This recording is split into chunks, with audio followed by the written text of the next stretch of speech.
Ni kwa nini tunapaswa kutenda mema? Wajibu kwa jirani.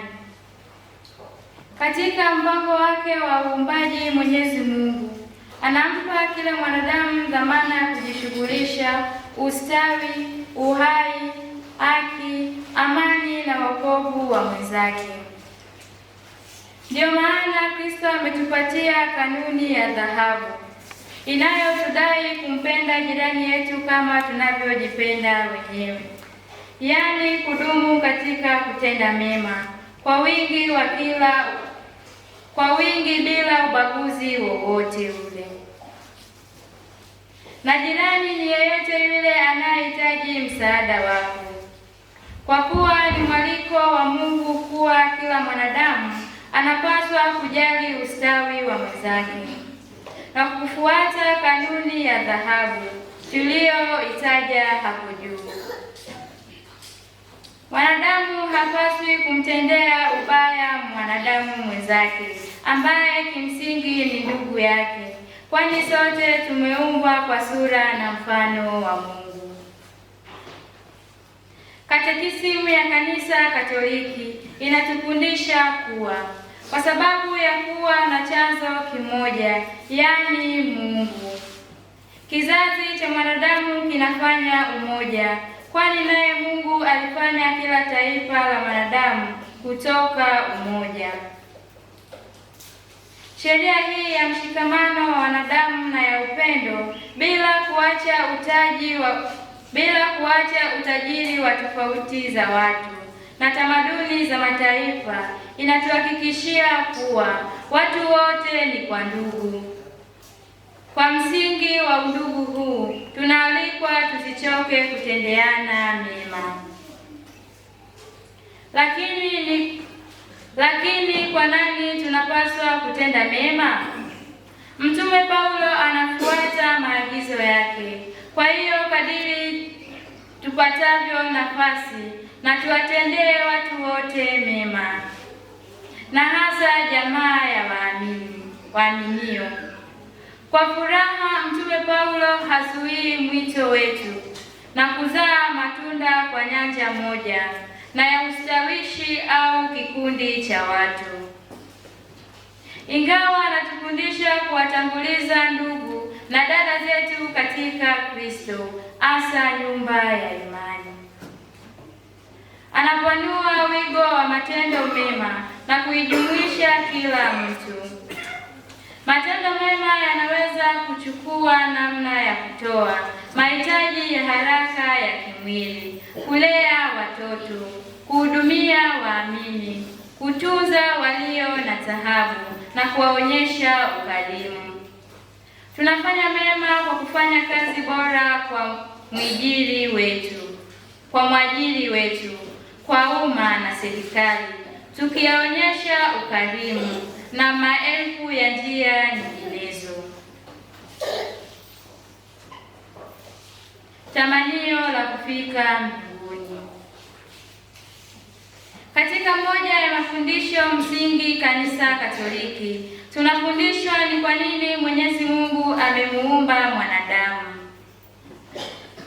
Lengo lenyewe ni kusudi mwanadamu amjue, ampende, amtumikie na hatimaye afike kwake mbinguni. Ndiyo maana Mtume Paulo anahimiza kuwa hapa duniani tunapita na mwenyeji wetu uko mbinguni. Tena Mtakatifu Agustino anahimiza kuwa tuwapo hapa duniani, roho zetu hazitatulia hadi tutakapotulia mkononi mwa Mungu. Kitabu cha kwanza sura ya kwanza. Hivyo naalikwa kudumu katika kutenda matendo mema ili kujiwekea hazina mbinguni, hali tukitambua kuwa Mwana wa Adamu ajapo atalipa kila mtu kadiri ya matendo yake. Amri. Tena tusichoke katika kutenda mema, maana tutavuna kwa wakati wake tusipozimia roho. Maneno.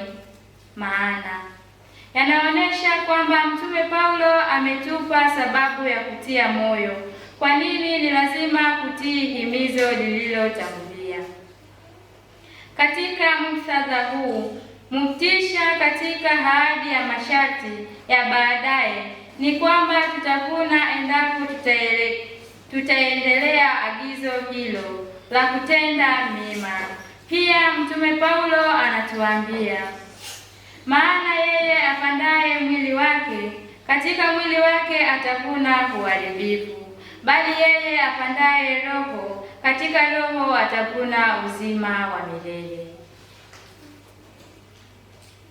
Asiyekata tamaa katika kutenda mema atavuna uzima wa milele, lakini anayeacha kutenda mema atavuna ufisadi au uharibifu.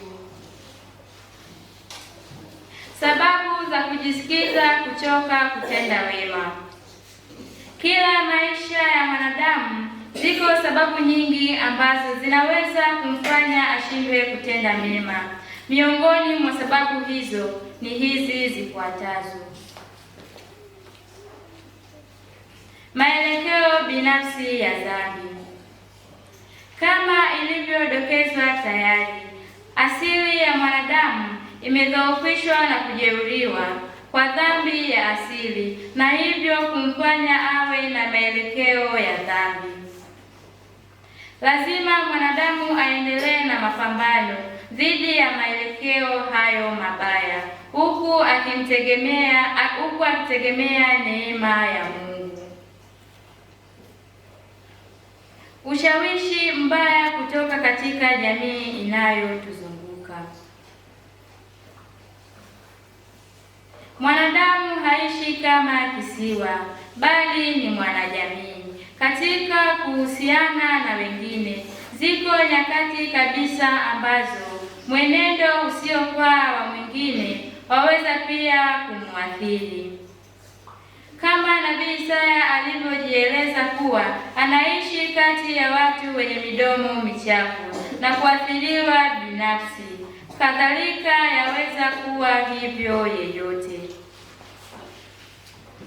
Pale tunapoishi katika jamii iliyojaa uchafu wa aina mbalimbali kama vile lugha mbaya, kutoheshimu amri za Mungu, kutothamini utu wa mwenzetu na nafsi, kudumu katika kutenda mema kunawezeshwa na Roho Mtakatifu, kwa sababu atavuna urithi wa milele ambao utafanya shida zote kuwa na thamani yake. Paulo mtume anawamalizia sura yake juu ya ufufuo kwa maonyo haya: basi ndugu zangu wapenda, muimarike, msitikisike, mkazidi sana kutenda kazi ya Bwana siku zote, kwa kuwa mwajua kwamba taabu yenu siyo bure katika Bwana. Imani katika urithi usioharibika inatualika kuendelea katika njia ya utii na kuzaa